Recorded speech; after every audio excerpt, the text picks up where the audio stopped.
Prime Minister Mustafa Madbouli said that the state is stepping up the efforts to fulfill its commitments, stressing that it prioritizes boosting the exports and encouraging investments as part of the country's national security. The details.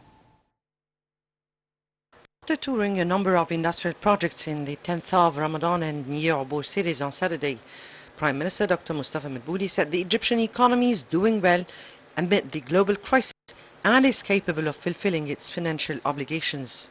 Dr. Madbouli voiced the state's keenness to encourage the private sector and boost its participation in various economic sectors, especially in the field of industry, as it is considered an important pillar of the Egyptian economy through its contribution to increase the volume of production, provide employment opportunities, and raise the national exports.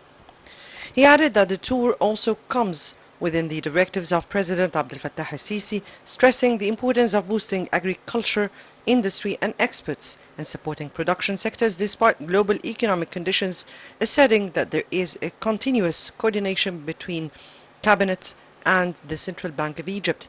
Madbouli also announced the start of constructing a new road network that reaches the New Abur city in a short time. He also witnessed the inauguration of the latest electronic Japanese factory for manufacturing automotive wiring harnesses, in addition to an industrial complex for manufacturing production requirements, plastic and metal components and parts used in the manufacturing of the televisions and washing machines.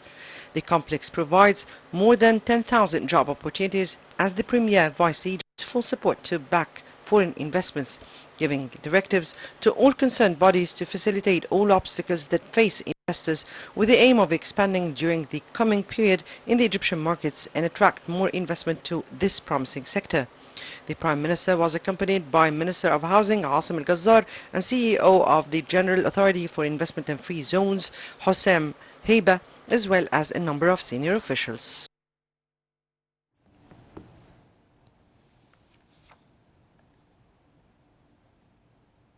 Within the framework of the state's efforts to evacuate the Egyptian citizens from Sudan, the Foreign Ministry announced an amendment of the gathering and the evacuation points of the citizens who want to return to Egypt.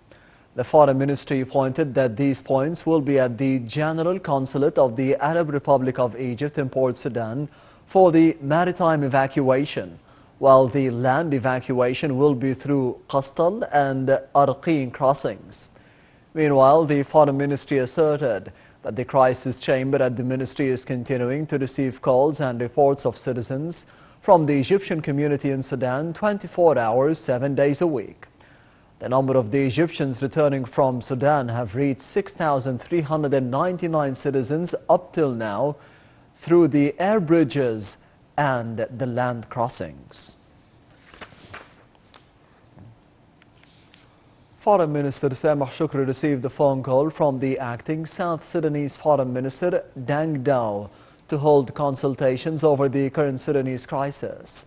Foreign Ministry spokesperson Ahmed Abu Zaid said that the call tackled the efforts made by the two sides to boost reaching a permanent ceasefire in Sudan based on the Egyptian South Sudanese initiative that has been agreed upon during the call between President Abdel Fattah al-Sisi and South Sudan's President Salva Kiir on the 16th of April.